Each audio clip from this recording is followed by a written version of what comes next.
नमस्कार दोस्तों, मेरा नाम है दुर्गेश चतुर्वेदी और आज मैं वीडियो लेकर आया हूँ DUSS के सभी रिजल्ट के बारे में।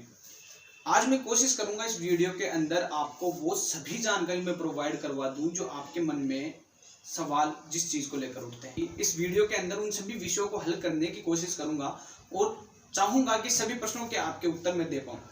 अगर फिर भी कोई क्वेश्चन रह जाता है तो आप मेरे को कमेंट सेक्शन में पूछ सकते हैं और मैं उसका आंसर आपको जरूर से जरूर प्रोवाइड करवाने की कोशिश करूंगा।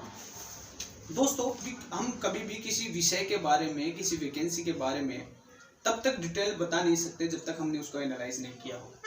हम किस आधार पे इस बात को बताएं कि यार कट ऑफ कितनी जानी है, क्या वैकेंसी है और कितना हाई उसका रिजल्ट जाना है। हमारे पास जो सबसे अच्छा एक ऑप्शन है वो है KVSS का रिजल्ट। दोस्तों, DUSS का रिजल्ट को KVSS के रिजल्ट से हम इसलिए लिंक कर सकते हैं, इसलिए उसके आधार पर हम जांच कर सकते हैं कि ये दोनों एग्जाम एक ही बोर्ड IBPS ने कंडक्ट करवाए हैं। दूसरा, ये RCDF के अंतर्गत आते हैं KVSS, SUWB और DUSS। SUWB का आपको मैं दोस्तों पहले हम जानने की कोशिश करते हैं कि SUWB क्या है, KVSS क्या है और DUSS क्या है। ये वीडियो काफी थोड़ा सा लंबा हो सकता है, लेकिन आप अगर इस वीडियो को पूरा देखते हैं तो आप उन सभी इस वैकेंसी के बारे में पूरी डिटेल जानकारी अपने दिमाग में स्टोर कर पाएंगे और आपको एक कॉन्फिडेंस अंदर से डेवलप होगा कि हाँ, मेरे को इस वैकेंसी के बारे में पता है। क्योंकि ज़्यादातर लोगों ने जिन्होंने एग्जाम दिया है, मैंने उनसे भी बात करी है, ज़्यादातर लोगों को बस ऐसा है कि ITI की वैकेंसी निकली, उन्होंने भरी है। बाकी इस वैकेंसी के बारे में क्या काम करना है, कितना इसमें क्या बॉन्ड सिस्टम क्या होता है, कितना बॉन्ड भरना पड़ता है, डॉक्यूमेंट वेरिफिकेशन में क्या होता है, उनको इस विषय के बारे में जानकारी नहीं है। बाकी KVSS, DUSS, SUWB के बारे में भी उनको जानकारी नहीं है किस तरीके से ये काम होते हैं।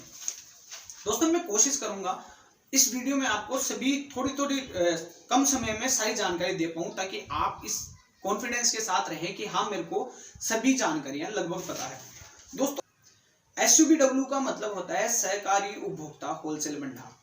KVSS का मतलब होता है क्रय विक्रय सहकारी समिति और DUSS का जो आप एग्जाम देकर आए हैं, प्लांट ऑपरेटर हेल्पर, जो आप सभी ने एग्जाम दिया है, उसका मतलब होता है दुग्ध उत्पादन सहकारी समिति। IBPS ने इस एग्जाम को कंडक्ट करवाया है। सबसे खुशी की बात यह है कि राजस्थान गवर्नमेंट ने कहा है कि जैसे ही किसी वैकेंसी का रिजल्ट आता है, हम कोशिश करेंगे 2 महीने के अंदर आपको ज्वाइनिंग दे दी जाए। मतलब इस बार डिले करने के चांसेस बहुत कम है।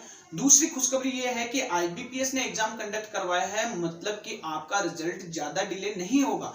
IBPS इस बात के लिए हमेशा से जगजाहिर है, सब लोगों को पता है कि IBPS अपने रिजल्ट को लेकर कभी भी ढिलाई नहीं बरतता है और वो जल्द से जल्द रिजल्ट देने की कोशिश करता है। इसका उदाहरण हमारे पास KVSS है।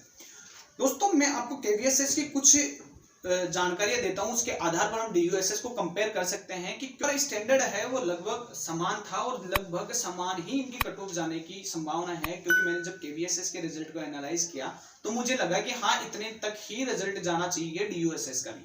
इसलिए हम KVSS को थोड़ा सा अच्छे से समझ लेते हैं। 2 मिनट आप इस वीडियो को आराम से देखिए, जिससे आपको समझ में आएगा कि किस तरीके से KVSS का रिजल्ट आया है और DUSS का रिजल्ट किस तरीके से आगे तक जाना है। दोस्तों, KVSS का इसका नोटिफिकेशन 20 मार्च को जारी कर दिया गया था। दोस्तों, एग्जाम एक ही दिन हुई थी, 17 जुलाई के दिन। आप नोट करिएगा, 17 जुलाई के दिन एग्जाम हुई और रिजल्ट आया था इसका 20 सितंबर को। दोस्तों, लगभग 2 महीने और IBPS ने रिजल्ट दे दिए। मैंने पहले ही कहा था कि लगभग 2 महीने का इसका ड्यूरेशन लगभग IBPS लेके चलता है। बात करें DUSS की, अपने वैकेंसी की, 503 पोस्टों पे DUSS ने एग्जाम कंडक्ट करवाया था और 31 जुलाई से लेकर 25 अगस्त तक ये एग्जाम चला था। दोस्तों, 25 अगस्त से 25 अक्टूबर 2 महीने का गैप हो जाता है। इस वीक में या आने वाले नेक्स्ट वीक में इसका रिजल्ट आना लगभग तय है। इससे ज्यादा समय IBPS नहीं लेगा और एग्जाम का रिजल्ट आपके हाथों में होगा। दोस्तों, आपको इसलिए ये बात मैं कह रहा हूं क्योंकि 20 अक्टूबर को मतलब कि KVSS के 1 महीने बाद रिजल्ट 20 अक्टूबर को 4 पोस्टों के लिए DUSS के रिजल्ट जारी कर दिए गए थे, जिसका वीडियो मैंने आपके बना दिया था और आपने देखा भी होगा। इस वीडियो को आप लोगों ने काफी पसंद किया और काफी लोगों ने मुझे सब्सक्राइब किया, मुझे इस बात की काफी खुशी है। दोस्तों, हम अब बात करते हैं कट ऑफ की। आप लोगों के मन में जो सवाल ज्यादातर उठता है कि सर कितने कट ऑफ जानी है। आप लोगों ने मेरे से कई बार सवाल पूछे हैं कमेंट सेक्शन में, कईयों को मैं आंसर देते आ रहा हूँ। केवीएसएस के रिजल्ट के थ्रू हम इस चीज को समझने की कोशिश करेंगे कि कितना हाई रिजल्ट जा सकता है आईबीपीएस द्वारा एग्जाम कंडक्ट करवाए जाने पर, क्योंकि आईबीपीएस ने वो एग्जाम लिया है। दोस्तों ईडब्ल्यूएस का केवीएसएस का कट ऑफ 82 गया था। हाँ, मैं एक बात आपको बताना भूल गया, बात यह है कि ये 503 पोस्टों पे एग्जाम था, वो 300 पोस्टों के 385 पोस्ट पे वो केवीएसएस का था, अपने डीयूएसएस का 503 पोस्टों पे। तो आप जो भी केवीएसएस की कट ऑफ जाएगी उससे 1 नंबर या 2 नंबर का मार्जिन आप ले सकते हैं, इससे ज्यादा मार्जिन किसी भी सूरत में नहीं होगा, ये मैं गारंटेड आपको कह सकता हूँ। दोस्तों ईडब्ल्यूएस की जो कट ऑफ हाईएस्ट गई थी वो गई थी 82। आपको ये चीज ध्यान में रखनी चाहिए कि इस बार आईबीपीएस की जो रिजल्ट है ये डेयरी फेडरेशन का, ये जिलेवार कट ऑफ जा रही है, और जिलेवार कट ऑफ के आधार पर कौन से जिले में हाई जा रही है, कितनी कम जा रही है, वो भी मैं आपके सामने लेके आया हूँ। ईडब्ल्यूएस की सभी जिलों में 82 कट ऑफ गई है, इसमें कोई वो नहीं है कि वो कौन से जिले में कम गई है। जनरल की कट ऑफ की हम बात करें तो जनरल की हाईएस्ट कट ऑफ जिस जिले में गई है वो है जिला जयपुर, और 83 उसकी हाईएस्ट कट ऑफ गई है। धौलपुर और बूंदी में 77 से 78 नंबर इसकी कट ऑफ गई है, लगभग 5 नंबर का मार्जिन है जिलेवार कट ऑफ के अंदर। बात करें एससी कैटेगरी की, एससी कैटेगरी की हाईएस्ट कट ऑफ गई है जयपुर जिले में, और 80 इसके नंबर है, मतलब 80 नंबर पर 80 नंबर इसके मेरिट में गए हैं। एससी कैटेगरी की कट ऑफ 80 नंबर पे गई है जयपुर जिले के अंदर हाईएस्ट, और लोएस्ट कट ऑफ गई है कोटा जिले के अंदर 76। एसटी कैटेगरी की बात करें हम तो एसटी कैटेगरी की हाईएस्ट कट ऑफ गई है 78, वही जयपुर जिले के अंदर, और अलवर और चित्तौड़गढ़ में 76 गई है। दोस्तों मैं आपको फिर से याद दिला दूं, 1 या 2 नंबर का आप मार्जिन ले सकते हैं, इससे ज्यादा मार्जिन आप नहीं ले सकते, और कट ऑफ डीयूएसएस की भी इतनी ही जानी है। उसके अलावा ओबीसी कैटेगरी की बात करें तो जयपुर जिले में 83 कट ऑफ ओबीसी की गई है। ओबीसी की लोएस्ट कट ऑफ गई है धौलपुर जिले में 77। उसके अलावा एमबीसी की कट ऑफ गई है 81 जयपुर जिले के अंदर, और सबसे कम जो कट ऑफ गई है वो है 79 उदयपुर जिले के अंदर। और शहरिया जनजाति जो इस बार आरक्षण नया था ईडब्ल्यूएस और शहरिया जनजाति, शहरिया जनजाति का 48 कट ऑफ इसकी गई है। और दोस्तों ये एक बात ध्यान रखने वाली है कि उसमें कैटेगरी वाइज पोस्टें कम थी और इसमें भी कैटेगरी वाइज पोस्टें इतनी ज्यादा नहीं है, तो लगभग सिमिलर सा मामला रहने वाला है, और 1-2 नंबर का मार्जिन ले सकते हो। आपको ये बात बता दूं कि ये जो केवीएसएस का जो रिजल्ट आया था वो clerk, junior assistant, salesman, godown keeper, store keeper और टाइपिस्ट, कैशियर, इन पोस्टों पे इसका रिजल्ट आया था। अब हम बात करते हैं डीयूएसएस के रिजल्ट की बात। दोस्तों सभी के मन में एक सवाल रहता है कि अगर मेरा इसमें नंबर आ जाता है और मैं सेलेक्ट इस वैकेंसी में हो जाता हूं तो किस तरीके के आगे का प्रोसीजर जो रहता है। दोस्तों डीयूएसएस में अगर आप सेलेक्ट होते हैं तो उसके बाद में सबसे पहला जो आपका प्रोसीजर होगा वो आपको 2-3 दिन का टाइम देकर आपको डॉक्यूमेंट वेरिफिकेशन, 2-3 मतलब टाइम आपको 7-8 दिन का दिया जाएगा, लेकिन 2-3 दिन डेट रखी जाएगी डॉक्यूमेंट वेरिफिकेशन के लिए। डॉक्यूमेंट वेरिफिकेशन में आप कौन से डॉक्यूमेंट को ज्यादा प्रेफर करेंगे, आपको क्या क्या पहले से व्यवस्थाएं करनी है, क्या क्या डॉक्यूमेंट्स लगेंगे, वो है कि आप अगर किसी आरक्षण के थ्रू जा रहे हैं, जनरल से आपका होता है तो वो उसमें आरक्षण वाला नहीं आता, बाकी अगर आप किसी कैटेगरी वाइज आते हैं ईडब्ल्यूएस, ओबीसी, एससी, एसटी, शहरी जनजाति, एमबीसी, तो आपके पास उस जाति का जातिगत आरक्षण के लिए वैलिड सर्टिफिकेट है वो आपके पास होना चाहिए। उसके अलावा आपके पास आईटीआई की मार्कशीट होनी चाहिए। दोस्तों वे सभी डॉक्यूमेंट्स में कंपलसरी रहेंगे जिनके आधार पर आपने वैकेंसी को फिल किया है। आपने अगर ग्रेजुएशन बेस पे भरा है, अगर आपने किसी एक्सपीरियंस बेस पे भरा है तो आपके पास एक्सपीरियंस का सर्टिफिकेट भी वैलिड जो उन्होंने नोटिफिकेशन में डाल के दिया था वैलिड होना ही चाहिए।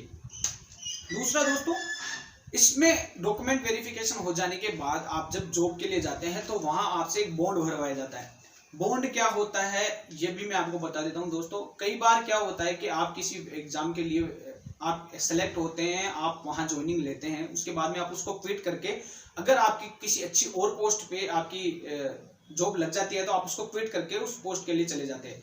लेकिन यहाँ इस मामले के लिए बॉन्ड का प्रोसीजर होता है।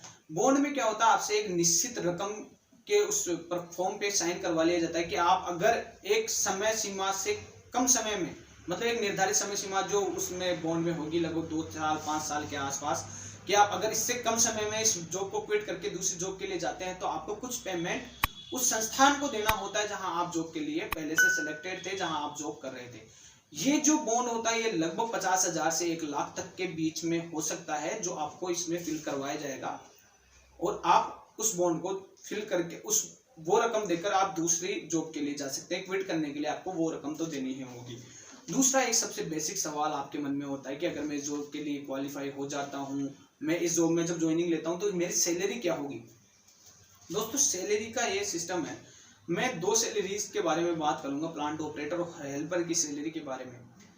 प्लांट ऑपरेटर की जो ग्रेड पे है वो 2400 है, मतलब कि आप जब ट्रेनिंग पीरियड में रहेंगे तो आपके 8,000 से 12,000 के बीच में आपको 2 साल तक पेमेंट मिलेगा। वो 8,000 से स्टार्ट होकर 12,000 तक जाएगा। उसके बाद में जब आपका ट्रेनिंग पीरियड पूरा हो जाएगा तब आपकी सैलरी 27 से ऊपर जा सकती है, लगभग 27,000 मतलब 27,000 के आसपास से आपकी सैलरी स्टार्ट होती है।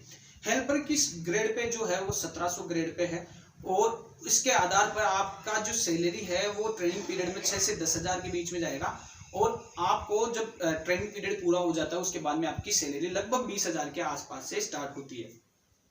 दूसरा दोस्तों, प्लांट ऑपरेटर वालों के लिए ध्यान रखने वाली बात यह है कि इसका ग्रेड पे 2800 ग्रेड पे है प्लांट ऑपरेटर का। ये काफी अच्छा ग्रेड पे है, ये लगभग पटवारी से ऊपर का ग्रेड पे। जब तक मेरे को पता है पटवारी का ग्रेड पे 2400 है, जिसको भी बढ़ाने की मांग कर रहे हैं, तो 2400 पटवारी का ग्रेड पे है, 2800 प्लांट ऑपरेटर का ग्रेड पे है। उससे अच्छा आपको ये और बता दूं, फिटर और वेल्डर का ग्रेड पे 2800 है, तो काफी अच्छी सैलरी है। अगर आप किसी पोस्ट के लिए सिलेक्ट होते हैं तो आपको क्या क्या काम करना होगा, इसके लिए मैंने एक वीडियो बना रखा है। आपको मैं उस वीडियो का लिंक डिस्क्रिप्शन में दे दूंगा और लास्ट एंड स्क्रीन पे आपको उस वीडियो का वीडियो वो मिल जाएगा। आप उस वीडियो को जरूर देखें कि अगर आप किसी पोस्ट के लिए हेल्पर और प्लांट ऑपरेटर के लिए मैंने स्पेशल डाला है कि अगर आप उस जॉब के लिए सिलेक्ट होते हैं, उस प्रोफाइल के लिए, तो आपको क्या क्या काम करना होता है। एक अच्छी जॉब है, एक अच्छी अपॉर्चुनिटी है। अगर आप सिलेक्ट होते हैं तो हमारी तरफ से आपको बहुत बहुत शुभकामनाएं। दूसरा दोस्तों, इस रिजल्ट को लेकर मैं तुरंत अपडेट लेते रहता हूं और अपडेट इस मामले में रहता हूं कि कब रिजल्ट आने वाला है। जैसे ही इसका रिजल्ट आता है मैं आपको जल्द से जल्द और तुरंत सबसे पहले मैं आपको इसका नोटिफिकेशन दूंगा। इसके बारे में मैं आपको अपडेट कर दूंगा कि रिजल्ट आ गया है, आप देख लीजिए, और रिजल्ट में डालने की भी पूरी कोशिश करूंगा। दोस्तों, आप इसी तरीके की जानकारी के लिए आप मेरे चैनल को सब्सक्राइब करिए और नोटिफिकेशन वाले बेल आइकन को दबाइए, ताकि आपको तुरंत नोटिफिकेशन मिले मैं जब भी वीडियो को अपलोड करूं। और आपका मेरे वीडियो जो मैंने अभी थोड़े दिन पहले RCDF के रिजल्ट को लेकर जो वीडियो बनाया था उसको बहुत प्यार देने के लिए और सब्सक्राइब करने के लिए आपका बहुत बहुत धन्यवाद। जय हिंद, जय भारत, राम राम साहब।